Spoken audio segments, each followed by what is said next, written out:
Alright guys, such comic again today. Hope you're doing well and enjoying your day so far. Lots of reaction to some of the drama emerging over the last couple of days. Attach gives a fair few thoughts on the current state of formal and what's going on potentially at the Gentlemates team. There have been some rumours as to how that roster might get on next year, but also Shotzzy and Preds getting at it going into next season. Two former teammates that won the World Championship together last year, and they played together for a fair time this year as well. Not to great success. Preds now on the Falcons and has potentially an upgraded team for next season. Shotzzy though is not sure he quite sees it that way. Very much enjoyed your thoughts in the comments. Hit the like button if you enjoy. Subscribe if you're new as always. I greatly appreciate it. I wanted to start here talking about this Gentlemates roster because it has caused, it's turned some heads, let's say. We know that players like Legend and the Halo guys we talked about over the last couple of days also this morning could be options, and I think someone like Legend, French player, I think at some point, let's say Legend comes to COD and is phenomenal, I would be surprised if Gentlemates and Gataga aren't trying to get HyDra and Legends and whatever on the same team, right? Like, I think it would be cool for Gentlemates at some point to have some French representation again. I know that it's not maybe a massive deal, but the Gentlemates fans liked having Linz, I would say, on their team. There's a couple of other French players. There's Cobra, right? And obviously there's HyDra. So it wouldn't be impossible to form a full French team that could be kind of good in due course. Rambo, French-Canadian, obviously French-speaking head coach, he could be an option as well. But the Gentlemates roster we think that they're forming is none of those questions, and it makes sense because if I'm a team further down the order, I'm looking to take some risk on maybe one of these Halo guys to see what they can do to give me some serious upside. But if I'm Gentlemates and I get the opportunity to sign Ghosty from Thieves, to get Sib off of Cloud9, and then to form a Neptune and Envoy SMG duo, it's kind of tough to turn that possibility down. So the guys who were talking earlier on the flank, I wanted to share a couple of clips here because I think Octane's on the money, really. On paper, you put the numbers together and you say, look, this is last year's Thieves team, if you want to look at it that way, but instead of HyDra, there's Neptune, and instead of course, Scrappy, there's Sib, right? So that's pretty much the comparison. Now, is Neptune HyDra? No, but he's still pretty damn good. Is Sib Scrap? No, but he's still pretty damn good, right? So the point is that it should be a similar team, but maybe just slightly worse, but still capable of doing some top things. But then again, right, Sib and Neptune versus Scrap and HyDra, it's still kind of, I wouldn't say it's night and day, but there's still a bit of a discrepancy there, I think, when you look at it from that perspective. Then on top of that, you've got to wonder how the composition goes. We know that Gentlemates are a bit of a shambles behind the scenes this season. Drama with the coaching staff, drama with the players, drama with the owners, drama with people who are making decisions that have no idea what they're doing in Call of Duty. You know, there was all sorts going on with that org last year, and hopefully they fix some of those issues going forwards. And then, of course, you've got the question as to whether the personalities are going to work with one another, because it felt like Thieves, yeah, you might argue about Ghosty and whether, you know, things were all sunshine and rainbows of that team, but you know, things generally seem pretty good. Of course, winning also cures everything, and once you're not, then things start to fall apart. Is it going to work from, let's say, a personality perspective? How are Sib and Ghosty going to get along? I think the coach has an important job to do over there. So a couple of thoughts on this team and whether they're actually going to, let's say, live up to their potential. I like the roster on paper and playstyle-wise, but I don't like it personality-wise. Like, I don't know if they're going to mesh well in game. Like, I don't know if this is a type of team where... And I'm the type of guy who thinks all that stuff matters, like the cohesionness between a team. I just don't know if I see this team, like, seeing the game eye to eye. Like, I think there might be some disagreements with this team. But I think you can't deny from a talent standpoint, on paper, it looks good, right? Like, from a talent-wise, like, it looks good to me. I mean, we'll start with Sam at the bottom. Dang, what do you think of this LAG, this rumored LAG team? Do you like it? It's definitely an upgrade to what they had, that's for sure. I actually love it, to be honest with you. I think that Dante has like a really good opportunity here because I think he had a down season. I think going into this Rostermania, I think his stock was relatively low compared to previous seasons. But I think like this team specifically with Dan and Dill, I think is allowing him to be a little bit more free flowing on the map in that role that we want to see him in. I could agree the personalities might get weird here. I could see them clashing a little bit, but talent wise, I actually really enjoy the composition. I think Nep's a great pick with Dill. I don't know. I think the roster was well put together. So if it doesn't work, I agree with you. It's probably just because they blew themselves up with internal issues. But compositionally, I think the team is actually well put together. Yeah. What about you, Benjay? Free agent for Black Ops 7, free agent for Black Ops 7. No, you're not. No, you're not. I mean, it either means restricted, like they're restricted because they're still under contract with OpTic, or OpTic have a challengers team and they're going to play for Hector, which makes perfect sense. Instead of like picking up other players they just keep them. I mean, that would be sick. I feel like that's honestly that's the best case for like everyone. OpTic Challengers team for like community content, everything. Like actually being able to like watch a Challengers team and like see them behind the scenes and everything. I think that would be insane. That would be sick as fuck if we get an OpTic Challengers team. But who would it be? I wonder if like who it's Renegade, Bound, Legend, Formal for Halo. I wonder who they would get if like I don't know what's gonna happen though. Because I for sure know there's a CDL team that wants Legend. Maybe multiple teams, but there's definitely one team that wants Legend, and then Formal's not playing in Challengers.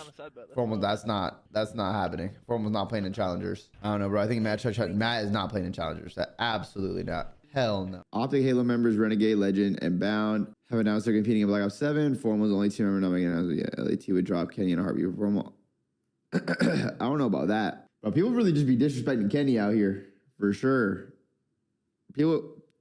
There's a lot of Kenny disrespect after his one bad season. But Kenny's a proven winner time and time again. So, I mean, it would be cool. It'd be really cool to see Formal come back to Arcade from Halo. But it just depends if he wants to play it. It just depends if he wants to play, you know.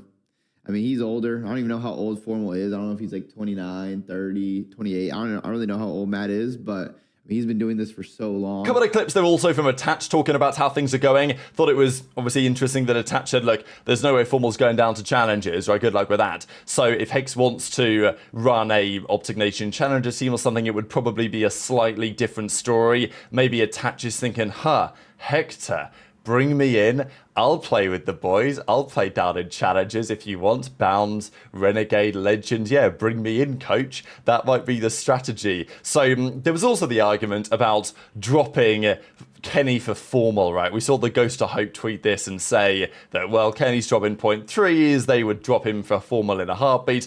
I'm not sure that it's so clear-cut about that. And again, I think Attach echoes the opinion of many of the pro players where it's like, and I think even Formal would say this himself. I highly doubt that Formal would say, oh yeah, dropping Kenny for me is a no-brainer. Like, it's clearly not a no-brainer. Kenny, yeah, he didn't have a good season individually last year, but I do find it interesting how much has changed in a 12-month span. Kenny also didn't have a great year in games like, let's say, Cold War, even MW19. Did Kenny have a good year that year? No. Did he have a good year in Cold War? No. Did he have a good year in Modern Warfare 2? You know, not really individually, right? So, but last year, after Kenny had just won the World Championship with OpTic, his stock was so high, and for good reason, and then one challenging year on, and it's, you know, this year obviously for Kenny was not good at all, and was worse than his other previous years that I've just mentioned. But after one down year, people are like, this guy's just trash. And like a lot of his, you know, all the things that he's won and the accomplishments that he's had apparently don't matter anymore. The pros, I think, for good reason. I don't often agree with the pros, as you know, but I think their opinion on Kenny is generally justified. But if it continues next year, then of course there's a conversation to be had, right? But I think that it's understandable, given the type of player that Thieves are looking for, that Kenny is the man that we think that they've eventually decided to go and get, but maybe they wanted Cellium before it came to that point. Speaking of Cellium, we think that he's going to be teammates with Pred on the Vegas Falcons, and one of the big questions is, what's that team going to look like next year? There were other players that they were looking at, right? We're pretty sure they went to Thieves and tried to get Scrap and tried to pay them a lot of money to get Scrap. Nadeshot was like, you're going to have to pay me a lot more money than that if we are going to do this deal, and they weren't seemingly so willing to do so. There was also rumours about aBeZy. I was pretty convinced, really. I mean, we talked about it quite a lot. There was a big rumour going into the World Cup that afterwards they were going to target aBeZy and have an aBeZy Pred subduo. Makes a lot of sense on paper to me. aBeZy was gettable. FaZe didn't win the World Cup. They didn't even come close. He was gettable. He's been got, right? He's left. And it's not to say that he's just got poached. It seems that they wanted to part ways, right? They felt it was probably better for them to go their separate ways. So aBeZy was gettable, but Falcons didn't get him. It looks like Thieves have got him instead. So did they not pay enough money? Did aBeZy just decide to choose what he thought would be a better team? You know, what that looked like is a bit of a question mark, but they didn't get aBeZy, a man that we think that they were at least least looking at. They were certainly looking at Sib, but Ronnie said in a recent report that Sib actually has chosen to go to Gentlemates because he worried at Falcons that next year he would just get replaced by Scrap. Now you might say, mentality kitten, just go in there, win the championships, take Falcons to the next level, play with Pred, and make sure that there's not even a conversation about replacing you. That is one argument. But also I do see it from Sib's side. But also, that argument from Sib, if it's true, I don't want to go to Falcons because I fear getting replaced by Scrap after a year when they drop some insane more money. Understandable, but that argument can be bought.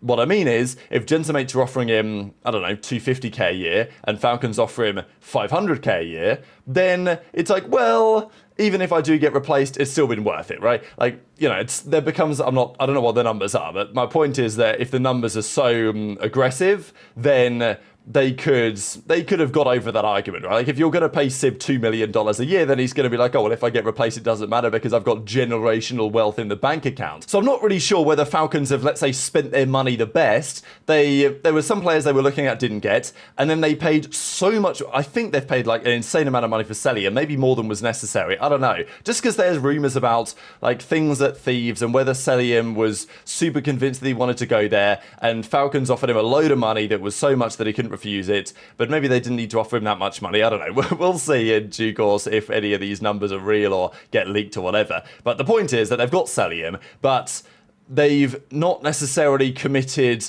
as much capital as they could have done to get the best players around him, if you see what I'm saying. Because if they'd have given Sib the Giga bag, then he probably would have come to Falcons. If they'd have, I don't know, given aBeZy or something the Giga bag, he probably would have come as well. But they've not done that, so they've got Pred, they've got Cellium. But the other two options, Kismet, if he does join, we think he might, and we think that Kiz is going to be on the flex for that team, is a player that, well, I think he'd do a great job. I actually think a Pred Kismet sub duo, like the idea of that for sure. But Kiz on the flex, Exnid on the sub, that's the rumor anyway as to what they're going to do.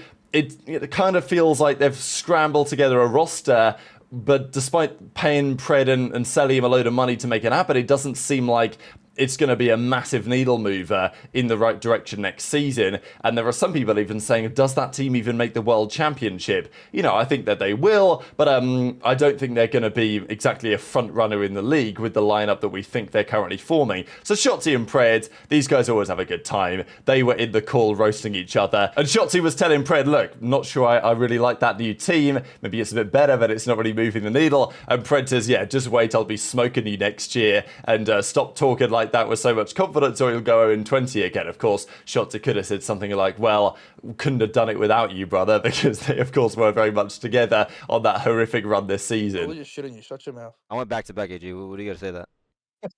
Nothing, bro. I'm gonna shit on you next year. You fucking Your team's horrible. Your team's horrible. Bro, you say, bro. And start talking again, bro. You might go 0-20 again. You fucking bro. You're right. You're right. Yo, let me actually show you. Good luck to you next year, bro. So what happens next year? Will Falcons exceed expectations? Will they fall below expectations? What might they do? Because last year we expected, as time went on, Falcons to make some serious changes to try and upgrade their roster. This year, if things aren't going to plan, you can imagine they might feel somewhat similarly. So very much interested in your thoughts in the comments. Hit the like button if you enjoyed. Subscribe if you're new. Take care. And I'll see you next time. Do you guys understand what I'm saying? Someone gas me for the love of God. Shut the fuck up, dude. Shut the fuck up, bro. Like, this shit is so fucking annoying. Bro, if we played a good fucking team, we get punished for this. No, I was trying to say this 4 fucking times in the map, and you guys are just bullshitting. I'm good. I'm actually...